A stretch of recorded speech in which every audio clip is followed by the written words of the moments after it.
Pernahkah kamu merasa hidupmu kurang beruntung, kurang berhasil, atau bahkan kurang bahagia?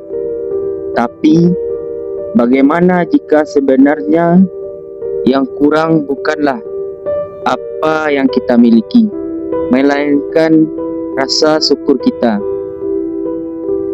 Hari ini ada satu kisah sederhana tentang sepasang sepatu tua yang mungkin akan mengubah cara pandangmu tentang hidup.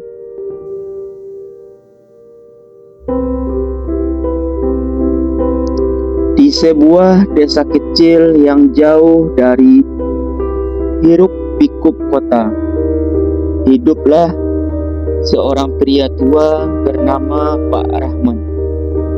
Setiap pagi dan sore, ia duduk di kursi kayu usangnya, menghadap jalan kecil yang hampir tak kena ramai. Namun, ada satu hal yang selalu menarik perhatian orang-orang. Sepasang sepatu tua yang selalu ia letakkan di sampingnya. Sepatu itu sudah usang, penuh tambalan, warnanya pun tak dikenal lagi. Tapi anehnya, Pak Rahman menjaganya, seolah itu adalah harta paling berharga dalam hidupnya. Suatu hari, seorang pemuda desa bernama Arif memberanikan diri untuk bertanya, "Pak, kenapa Bapak masih pakai sepatu itu?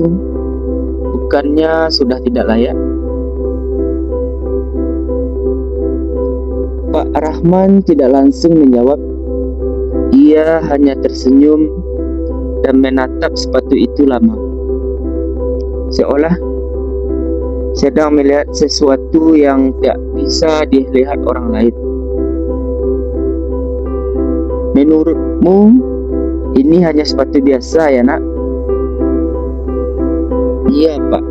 Maksud saya, Bapak bisa beli yang baru."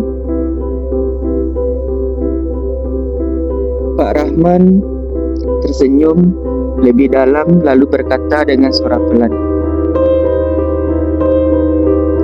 "Sepatu ini bukan sekadar alas kaki." Pak Rahman mulai bercerita tentang masa kecilnya yang jauh dari kata muda. "Pak Rahman, dulu saya berjalan berkilo-kilometer ke sekolah tanpa alas kaki. Jalanan panas, berbatu, kadang berdarah-darah. Bukan karena saya kuat, tapi karena saya tidak punya pilihan. Hingga suatu hari, ayahnya pulang membawa sesuatu. Sepasang sepatu. Bukan yang mahal, bukan yang bagus, tapi itu adalah pertama dalam hidupnya." Pak Rahman dengan suara bergetar, "Hari ini saya merasa saya berarti."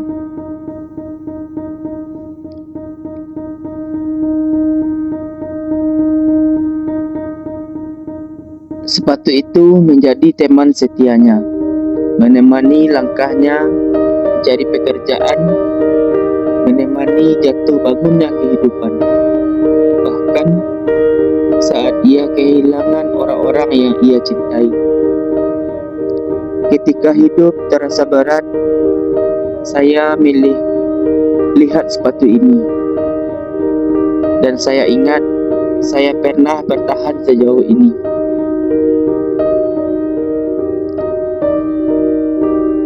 Arif terdiam. Untuk pertama kalinya, ia melihat sesuatu yang berbeda. Sepatu itu bukan lagi terlihat usang, melainkan penuh cerita. Banyak orang ingin hal baru agar terlihat lebih baik, tapi mereka lupa menghargai apa yang sudah menemani mereka bertahan. Arif datang lagi membawa sepatu baru. Beberapa hari kemudian, Arif kembali. Ia membawa sepatu baru dengan senyum bangga. Ia memberikannya pada Pak Rahman. "Pak, ini untuk Bapak." Pak Rahman menerimanya, menatapnya sebentar, lalu tersenyum. "Terima kasih, Nak. Tapi bukan sepatu yang saya butuhkan, melainkan hati yang tahu bersyukur." Arif tersenyum. Dan hari itu, ia pulang dengan sesuatu yang lebih berharga daripada yang ia bawa.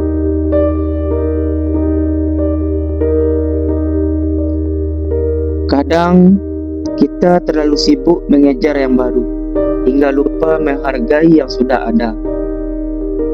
Padahal yang membuat kita kuat hari ini adalah apa yang sudah kita lalui kemarin. Mungkin yang kita butuhkan bukan lebih banyak, tapi lebih sadar bahwa kita sudah cukup. Jika cerita ini menyentuh hatimu, bagikan ke seseorang orang yang kamu sayangi. Dan jangan lupa bersyukur hari ini, sekecil apapun yang kamu miliki.